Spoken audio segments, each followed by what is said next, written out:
The new status symbol. In a world that sells marriage as the finish line, more men are treating peace as the prize, not the kind of peace you post, the kind you protect. A quiet morning with no argument waiting in the kitchen, a clean routine that doesn't require permission, focused work, without emotional audits, money that stays intentional, a nervous system that finally stops bracing. And what unsettles people isn't that men are alone, it's that more of them are fine. A growing number of men are not loudly rejecting relationships. They are simply no longer participating in them the way they once did. They are not declaring war on love. They are stepping away from a structure that feels increasingly irrational, unpredictable, and punishing. And the shift is large enough that researchers and commentators are beginning to frame it as a real demographic movement, a rise in singlehood and solo living that is reshaping how adults build their lives. Men did not vanish. They did not give up. They did not lose the human desire for intimacy, partnership, or family. Many of them did something more precise. They withdrew their investment from a version of commitment that no longer feels like a fair trade. To understand why, you have to stop looking at the fantasy version of modern dating and start looking at the real one, not the highlight reels, not the slogans, not the curated advice threads, the actual world men are being asked to commit to.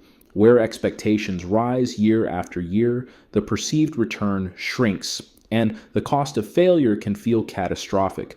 This isn't a story about bitterness, it's a story about incentives. It's about risk. It's about what men do when stability stops being valued, when commitment becomes exposure, and when the rules change without anyone agreeing on what the new rules are. For most of human history, relationships were built around interdependence. You needed each other. The roles were clearer, not perfect, but clearer. The expectations were more aligned. Partnership was a shared mission, more than a constant negotiation of identity and emotion.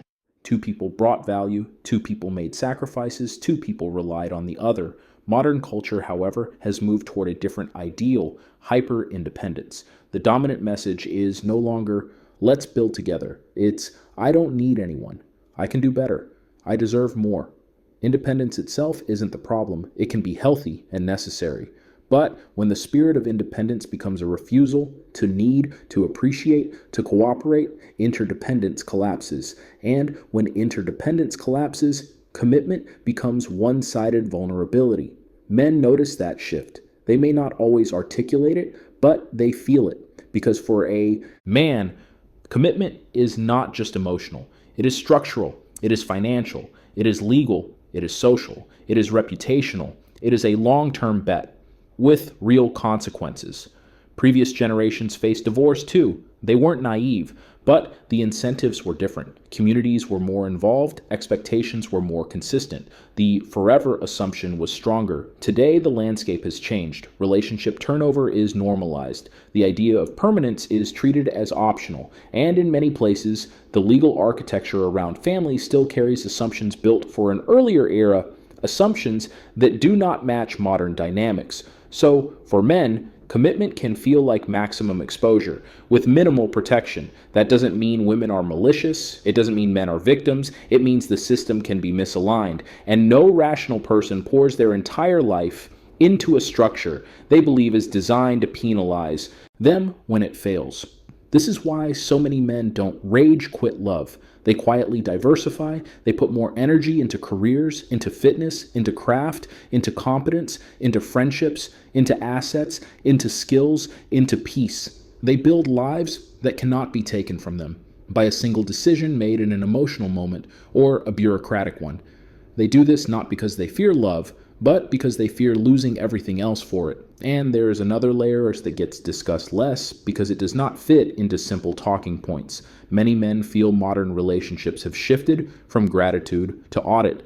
What used to be admired effort, providing, protecting, planning, fixing, leading, solving problems, showing up, has increasingly been rebranded as the bare minimum. Men say, I work, I show up, I stay loyal, I carry responsibilities, and somehow I'm still being told it isn't enough. Women say, I bring beauty, presence, warmth, and emotional energy, and I'm still treated like I'm replaceable. Both sides can be hurting at the same time. This is not a clean villain story, it is a misalignment story. But men keep running into one specific problem. Their contributions have become less visible, less celebrated, and easier to dismiss. A stable man doesn't create constant drama. His strength is quiet. His reliability is boring to a culture addicted to intensity and novelty. Consistency doesn't trend. Loyalty doesn't go viral. Responsibility doesn't look sexy in a short clip. Yet for long-term partnership, those boring traits are exactly what keep a life from falling apart. In a world increasingly driven by attention, quiet value is often ignored. Men respond by placing their effort where results are undeniable and measurable. Weights respond, skills compound, businesses grow, competence stacks. The world gives feedback that is clear. There is no debate about whether your discipline is enough when the outcome speaks for itself. Now, add technology, and the entire landscape changes. Dating is no longer local, it is global. It is algorithmic. It is competitive in a way the human brain was never built to handle. A man is no longer competing with a few men in his neighborhood, workplace, or social circle. He is competing with an endless catalog of men someone can access from a phone, even if much of that access is more perception than reality. This changes expectations on both sides. It creates distortion. A small percentage of highly visible men can receive a disproportionate amount of attention, which can inflate the sense of what is normal. Men can start to believe they are invisible. Women can start to believe they should never settle. Both perceptions fuel insecurity, resentment, and distrust. And when the competition feels unwinnable, men choose a different game. Not a game of hate, a game of peace. Here is where the conversation gets serious, Brian. Because the modern man is not just navigating romance, he's navigating identity. Men are told, be strong, but don't be controlling. Be protective, but don't be possessive. Be ambitious, but don't define yourself by success. Be confident, but don't be arrogant. Be emotionally open, but don't be needy.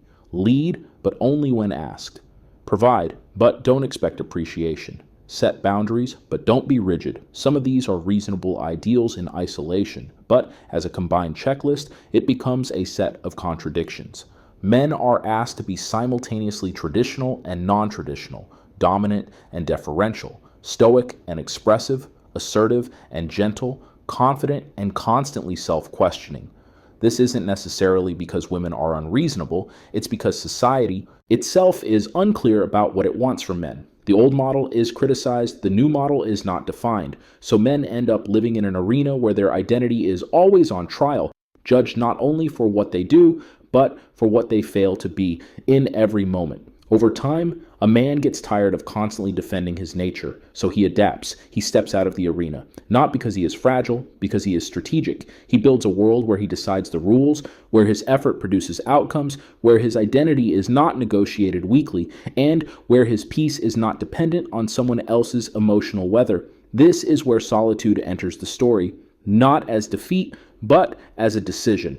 A lot of people have been taught to treat solitude as proof of failure, something to fix, something to explain, something to apologize for.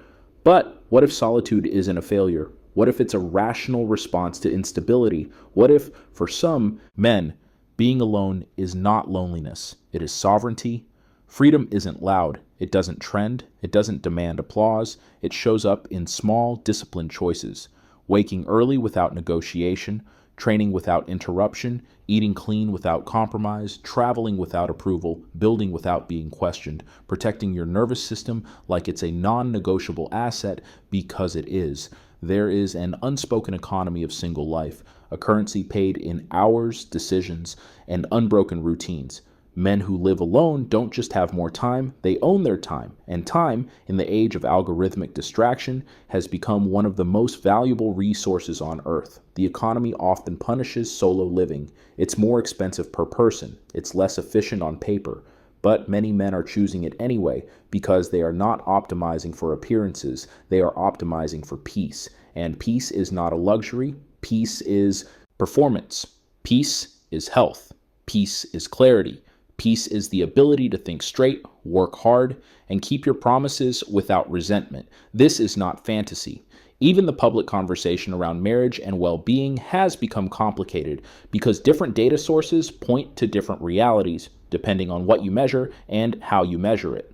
Some surveys find married adults are more likely to report higher well-being or thriving than unmarried adults on average. And some analyses of the General Social Survey have argued that marriage correlates with happiness for many men, particularly in certain life stages. But here is what averages hide. Men are not averages. Men are individuals. And what is statistically beneficial in the broad view can still be personally destructive when the relationship is volatile, disrespectful, or misaligned. Because the real question isn't whether marriage can be good. Of course it can. The question is whether modern commitment is reliably worth the risk for the man standing in front of the decision. And many men, observing real outcomes around them, have begun asking different questions. Will my work be respected? Will my sacrifices be valued? Will my masculinity be allowed to exist without being treated as a problem to fix? Will I be supported when I'm exhausted or judged for it? If we build a life and it breaks, will I be treated fairly? These are not paranoid questions. They are survival questions, learned from watching reality. Men have always faced risk. They have always died younger. They have always been expected to carry weight under pressure. But today, the risk is increasingly psychological. Men report loneliness. Men report anxiety. Men report depression. And often, men report that they do not feel safe speaking about it because they expect to be dismissed or mocked. In many cultures, men are trained early, carry it quietly, solve it alone, be useful, not vulnerable. So when a man tries vulnerability and it backfires, when it gets judged, dismissed, or used as ammunition later, he learns fast. Armor protects, exposure costs. That is why so many men are choosing fewer entanglements, fewer emotional negotiations, less volatility, not because they hate intimacy, because they hate the cost of intimacy, in a culture that treats love like a performance review. And while we talk about emotional strain, we should also talk about the body. The body doesn't care about ideology. It responds to lifestyle. It responds to sleep. It responds to stress. It responds to peace. Some recent research and reporting has highlighted an uncomfortable point. For many men, marriage can correlate with weight gain and metabolic decline, likely through lifestyle changes, routines, and reduced self-prioritization. One widely reported study presented at a European obesity conference found married men had significantly higher obesity risk than unmarried men. Now, that doesn't mean marriage makes men unhealthy. It means that for many men, long-term partnership can drift into comfort, compromise, and stress if it isn't managed with discipline and shared standards. Single men who take ownership of their routines, sleep, training, nutrition, checkups, often see their bodies respond. Not because they are trying to impress an audience, but because they are accountable to themselves. This is the deeper theme running underneath everything: self-sovereignty. Men are not withdrawing from connection. They are recalibrating their relationship with obligation. Many men are tired of unspoken mandates, emotional caretaking without agreement, financial overextension to maintain a lifestyle they didn't choose, social conformity disguised as maturity, performance disguised as partnership. They don't hate intimacy. They hate the architecture of resentment, the slow erosion of self through 1,000 small concessions that never get repaid with respect. And that erosion is quiet. Most relationships don't end in explosions. They erode. The weekend hike becomes next month. The personal project becomes later. The gym becomes, why are you always there? The dream becomes, be realistic. The boundaries become, you've changed. These aren't small things. They are daily losses of self. So men begin to protect their inner life like it matters, because it does. They choose quiet dignity over orchestrated happiness. They choose peace over propriety. They choose clarity over performance. Their isolation isn't an absence. It is a reclamation. Now, let's be careful here, because there is a trap in this conversation, turning it into a gender war. Men are not the enemy. Women are not the enemy. The enemy is misalignment. The enemy is a culture that rewards ego over empathy, attention over character, novelty over loyalty. The enemy is technology that replaces connection with performance. The enemy is an economy that turns love into negotiation. and self-worth into marketplace value. The enemy is confusion, people trying to build permanent lives on temporary feelings. Healthy love is not disappearing, it is raising its standards. Men are not rejecting commitment. They are rejecting a version of commitment that destroys them. They want partnership where their effort matters. They want respect that flows both ways. They want appreciation without begging. They want a future where love strengthens rather than drains. And women, many women, want something real too. A man with backbone, direction, stability, competence, and character. A man who is strong without being cruel. A man who can communicate without being manipulated. A man who can commit without losing himself. So, what's the path forward? First, men have to stop outsourcing their value to romantic validation. If your identity is built on being chosen, you will become desperate. If your worth is built on approval, you will tolerate disrespect. If your confidence comes from external validation, you will be controlled by whoever offers it and withdraws it. The modern man has to build an internal foundation: physical strength, financial competence, emotional regulation, brotherhood, discipline, and purpose. Not as a performance for women, but as a standard for himself. When a man is solid internally, he approaches relationships from choice rather than need, and only then can he offer real love. Because love offered from need is often bargaining, not devotion. Second, men have to choose wisely. If you want peace, you cannot partner with chaos and expect it to become calm simply because you are a good man. Character matters. Emotional maturity matters, accountability matters, the ability to work through conflict without humiliation, threats, and manipulation matters. Men must stop confusing chemistry for compatibility, excitement for stability, beauty for character. If you want a wife, choose a woman who respects you when you are not performing. If you want a mother for your children, choose a woman whose values are stable. If you want peace, choose someone who knows how to build peace. And women have to be honest too. If you want a strong man, you cannot punish him for being strong. If you want an emotionally open man, you cannot mock him when he opens up. If you want commitment, you cannot treat loyalty like something you can renegotiate whenever the mood shifts. Real partnership requires both sides to grow up. Love doesn't need to go back in time. It needs to mature, because building a life with someone is not a vibe. It is a structure. Now, notice what happens next. And this is the twist many people don't expect. Many men are shifting their primary relationship from romance to purpose. Purpose does not shame you for having a hard week. Purpose does not demand you shrink. Purpose does not punish you for being imperfect as long as you keep moving. Purpose builds. A man anchored in purpose becomes sharper, more disciplined, more respected, not because he is trying to impress, but because he has direction. And it is often after a man no longer needs a relationship to survive that he becomes the kind of man women desire most. Not because he is unavailable, because he is unowned. He is not negotiating his dignity to be chosen. He is not trading his mission for conditional affection. He is not tolerating disrespect to avoid being alone. That changes everything. So if you are a man listening to this, understand the difference between loneliness and solitude. Loneliness is craving connection while feeling unworthy of it. Solitude is choosing quiet so you can hear yourself again. If you are alone, don't apologize. If you are coupled, ask yourself a hard question. Are you building each other, or are you just coexisting under a shared roof?